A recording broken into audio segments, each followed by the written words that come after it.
Halo semuanya, kembali lagi bersama saya Dr. Sinta. Dan hari ini kita akan bahas topik yang sering banget bikin penasaran. Katanya hubungan suami istri bisa bantu menurunkan stres dan tekanan darah. Nah, apakah ini cuma mitos manis untuk menyenangkan pasangan atau memang ada dasar medisnya? Yuk kita kupas secara ilmiah. Segmen pertama, tubuh kita punya reaksi biologis yang luar biasa ketika sedang dalam kondisi nyaman dan bahagia. Saat kita merasa dicintai, diterima, dan dekat secara emosional, tubuh melepaskan hormon oksitosin, hormon yang sering disebut hormon cinta. Dan disinilah rahasianya mulai terbuka. Segmen kedua, hormon dan efek fisiologis. Ketika tubuh mengeluarkan oksitosin, serotonin, dan endorfin, itu bisa menurunkan kadar kortisol, hormon stres. Jadi dalam konteks hubungan yang sehat dan saling menghargai, benar, aktivitas intim bisa membantu menurunkan stres. Beberapa penelitian bahkan menunjukkan bahwa orang yang memiliki hubungan yang stabil dan penuh kasih cenderung memiliki tekanan darah lebih stabil juga. Namun catat ya, yang dimaksud di sini bukan hanya aktivitas fisik semata, tapi juga aspek emosionalnya. Kalau hubungan dilakukan tanpa rasa aman atau dipenuhi tekanan, efeknya bisa terbalik, justru menambah stres, bukan menguranginya. Segmen ketiga, penjelasan medis lebih dalam. Kita lihat dari sisi fisiologi. Saat hubungan terjadi, jantung bekerja lebih cepat, sirkulasi darah meningkat dan tubuh masuk ke fase relaksasi setelahnya. Pada fase relaksasi inilah tubuh menurunkan aktivitas sistem saraf simpatik yang biasanya aktif saat stres dan meningkatkan sistem parasimpatik, yaitu sistem yang membuat tubuh tenang. Efeknya mirip seperti meditasi, olahraga ringan atau tidur berkualitas. Jadi memang benar, ada efek relaksasi alami yang muncul. Selain itu, ada bukti bahwa pasangan yang memiliki kehidupan intim yang sehat cenderung memiliki sistem kekebalan tubuh yang lebih baik, karena stres yang berkurang berarti daya tahan tubuh meningkat. Segmen keempat, penelitian dan fakta ilmiah. Sebuah penelitian dari University of Paisley di Skotlandia menemukan bahwa orang yang berhubungan secara teratur memiliki tekanan darah sistolik yang lebih rendah dibanding yang tidak. Selain itu, penelitian dari Rutgers University di AS menunjukkan bahwa aktivitas ini dapat memicu pelepasan hormon prolaktin yang membantu tubuh merasa rileks setelahnya. Namun tentu saja, semua efek positif ini sangat bergantung pada konteks. Kalau hubungan dilakukan dalam kondisi stres, konflik, atau tekanan emosional, manfaatnya tidak akan terasa, bahkan bisa memperburuk kondisi psikologis. Jadi kuncinya bukan pada frekuensi, tapi pada kualitas hubungan. Segmen kelima, perspektif kesehatan mental dan gaya hidup. Nah, sekarang mari kita bahas dari sisi psikologis. Banyak orang tidak sadar bahwa stres kronis bisa menaikkan tekanan darah, membuat sulit tidur, bahkan memicu gangguan metabolik.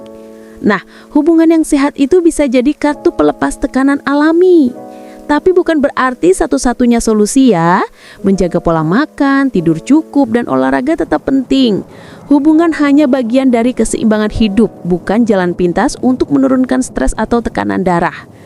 Kalau kamu merasa stres, tetapi hubungan justru menambah tekanan mental, itu pertanda perlu komunikasi lebih baik dengan pasangan. Segmen keenam, edukasi medis, batas aman, dan etika kesehatan. Dari sudut pandang medis, tidak ada batasan pasti seberapa sering hubungan dilakukan, asalkan tubuh dalam kondisi sehat. Namun jika dilakukan berlebihan, tanpa memperhatikan kondisi tubuh, bisa memicu kelelahan dan gangguan hormonal. Yang paling penting adalah mendengarkan sinyal tubuh. Kalau merasa lelah, pusing, atau tekanan darah tidak stabil, sebaiknya istirahat dan konsultasikan ke dokter. Kesehatan itu bukan hanya tentang seberapa aktif kita, tapi bagaimana kita menjaga keseimbangan antara fisik dan mental. Segmen ketujuh, efek terhadap kesehatan jantung. Kalau kita bahas lebih dalam lagi, efek dari hubungan yang sehat ternyata bisa menyentuh kesehatan jantung. Ketika seseorang merasa bahagia dan terhubung secara emosional, denyut jantung menjadi lebih stabil, sirkulasi darah lancar, dan tekanan darah bisa menurun. Tubuh juga memproduksi lebih banyak oksida nitrat, zat alami yang membantu pembuluh darah melebar dan membuat aliran darah lebih baik. Itulah sebabnya orang yang memiliki hubungan penuh kasih seringkali mempunyai risiko lebih rendah terkena penyakit jantung. Tapi tentu saja, ini bukan berarti hubungan adalah pengganti olahraga atau makan sehat ya. Ini hanyalah salah satu faktor pendukung keseimbangan tubuh dan mental. Segmen 8, dampak pada sistem kekebalan tubuh. Banyak orang tidak menyadari bahwa stres kronis bisa menurunkan daya tahan tubuh.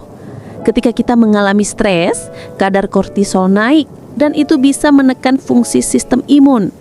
Namun, dalam hubungan yang sehat, terutama ketika ada keintiman emosional, tubuh menurunkan kadar kortisol dan meningkatkan imunoglobulin A, protein penting untuk pertahanan tubuh terhadap infeksi. Jadi bisa dibilang, hubungan yang sehat itu bukan hanya menyenangkan pikiran, tapi juga bisa jadi perisai alami untuk tubuh. Kuncinya tetap sama, dilakukan dengan kasih sayang, komunikasi, dan kenyamanan psikologis. Segmen ke-9, perbedaan efek pada pria dan wanita. Nah, ini bagian yang menarik. Berdasarkan penelitian, efek menurunnya stres dan tekanan darah bisa berbeda antara pria dan wanita. Pada pria, efek relaksasi biasanya muncul lebih cepat setelah aktivitas hubungan karena perlepasan hormon prolaktin dan dopamin yang tinggi. Sedangkan pada wanita, efek relaksasi lebih erat kaitannya dengan sentuhan emosional seperti pelukan, komunikasi, dan keintiman yang tidak terburu-buru. Artinya, bagi wanita, kualitas hubungan emosional lebih berpengaruh daripada durasi atau frekuensi hubungan itu sendiri. Jadi bukan hanya tentang fisik, tapi juga tentang bagaimana koneksi emosional itu dibangun. Segmen ke-10, dampak psikologis dan hubungan jangka panjang. Nah, dalam jangka panjang, hubungan yang sehat bisa membuat seseorang lebih tahan terhadap stres harian. Seseorang yang memiliki kehidupan rumah tangga harmonis cenderung memiliki kadar tekanan darah yang lebih stabil, tidur lebih nyenyak, dan risiko depresi yang lebih rendah. Kenapa? Karena tubuh mereka sudah terlatih dalam kondisi hormon bahagia yang seimbang, oksitosin, dopamin, serotonin, dan endorfin. Namun jika hubungan diwarnai konflik, ketidakseimbangan hormon stres justru bisa muncul terus-menerus. Maka penting untuk selalu menjaga komunikasi dan tidak hanya fokus pada aktivitas fisik, tapi juga pada rasa saling memahami. Akhir dari saya, Dr. Sinta, saya pamit sampai kepada episode Hidup Sehat berikutnya. Jangan lupa untuk like, komen, dan share sebanyak-banyaknya.